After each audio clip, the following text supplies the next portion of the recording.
Bonjour à tous, Bonjour à toutes. bienvenue dans cette vidéo dans laquelle nous allons partager avec vous une réflexion d'une belle profondeur autour d'une question de l'utilisation des tests de personnalité en séance de coaching ou en accompagnement professionnel.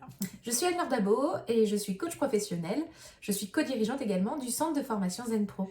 Je m'appelle Cécile Neville, je suis psychologue et coach professionnel.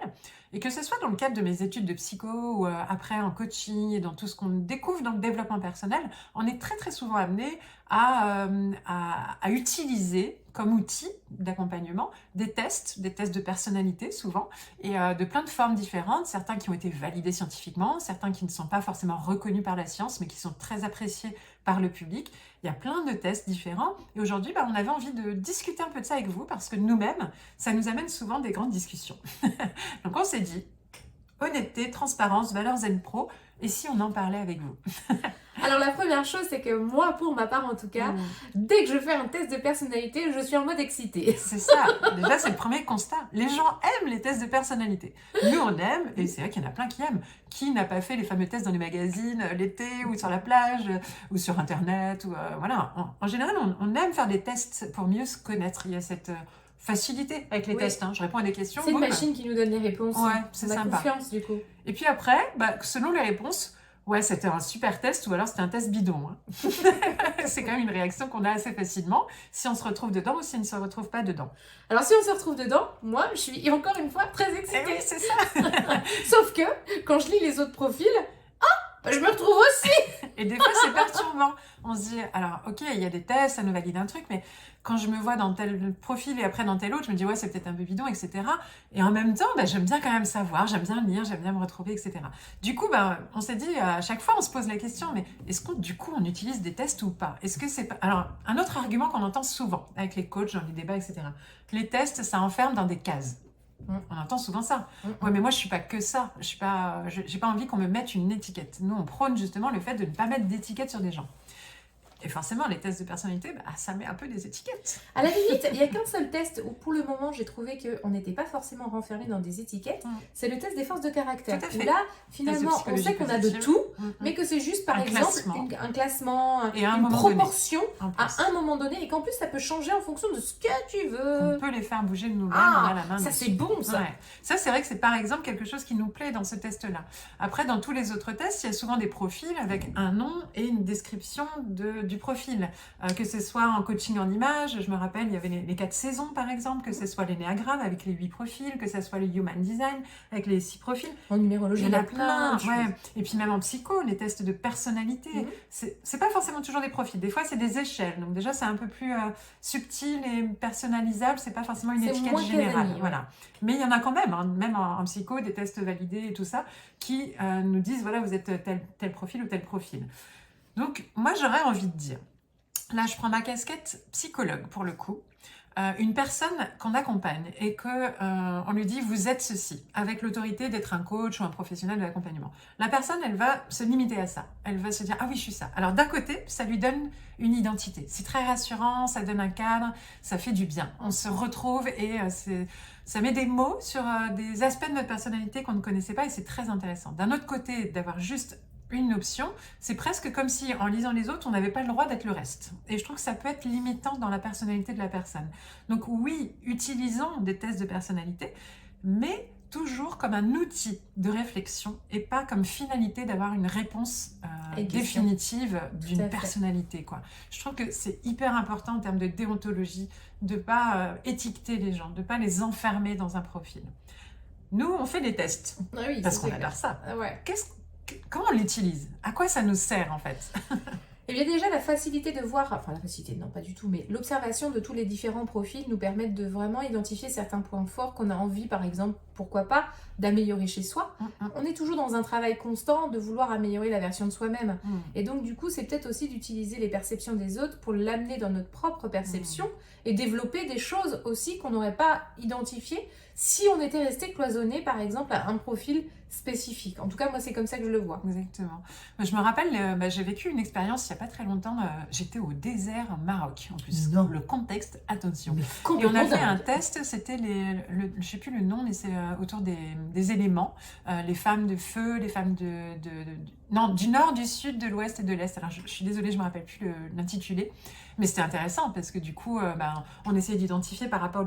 On l'a fait à l'envers, c'est-à-dire qu'elle nous décrivait les profils et on essayait de se dire, tiens, moi je me retrouve plus dans celui-là, je pense que je suis plutôt une femme du Nord, une femme du Sud, etc.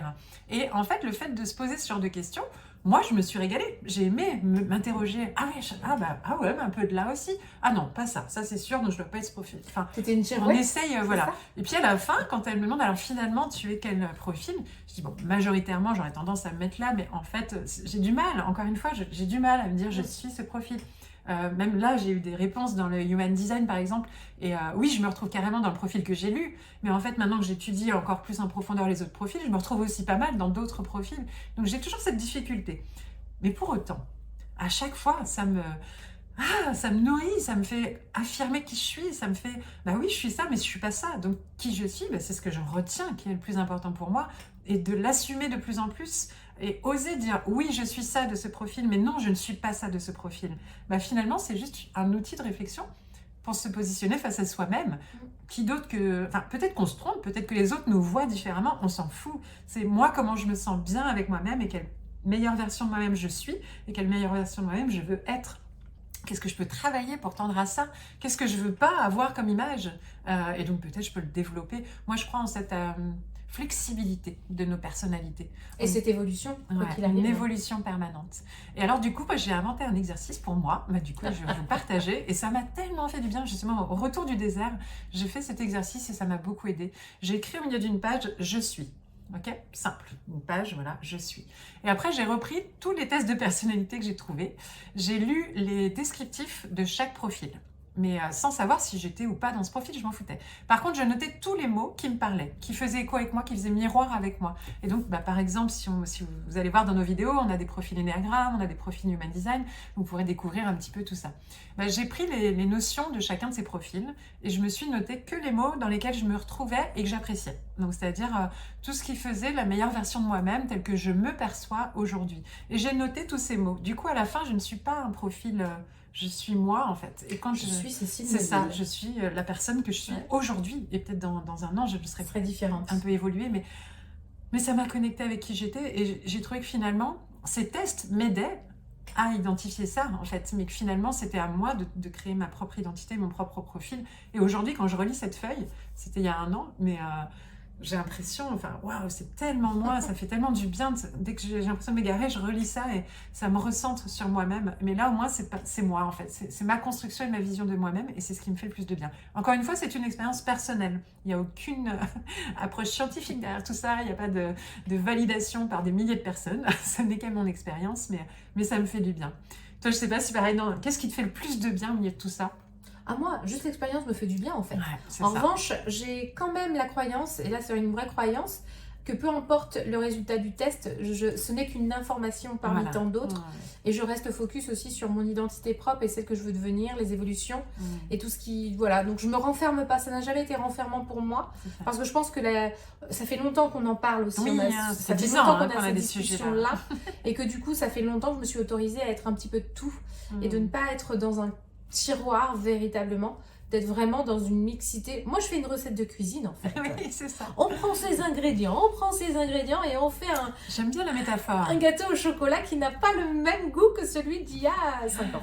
Ouais, et puis la métaphore est très intéressante parce que finalement, je peux adorer les plats vietnamiens, je peux adorer les plats français, je peux adorer les plats à l'américaine, je peux adorer telle région, tel truc et tout, mais est-ce que je suis forcément que l'un?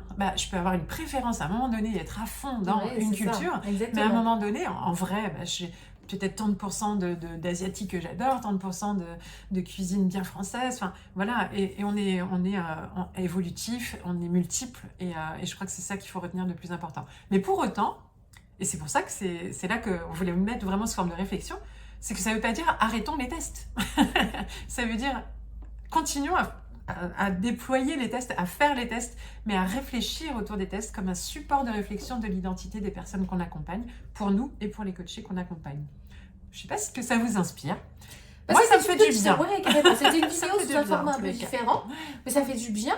Et puis surtout, on va vraiment on vous invite vraiment à laisser vos commentaires pour enrichir la discussion. Dites-nous, voilà, ce que ça vous évoque, ce que ça vous inspire, si vous reconnaissez dedans. Si vous avez peut-être une autre perception encore, vous voyez, déjà Anne-Laure et moi, on ne vit pas les choses de la même façon. Non. Est-ce que vous avez envie aussi, parce que des fois, on a juste envie d'être dans un tiroir et c'est ok en fait. Hein, peut-être qu'il y en a adorent avoir les tests et que ça vous aide et c'est ok aussi.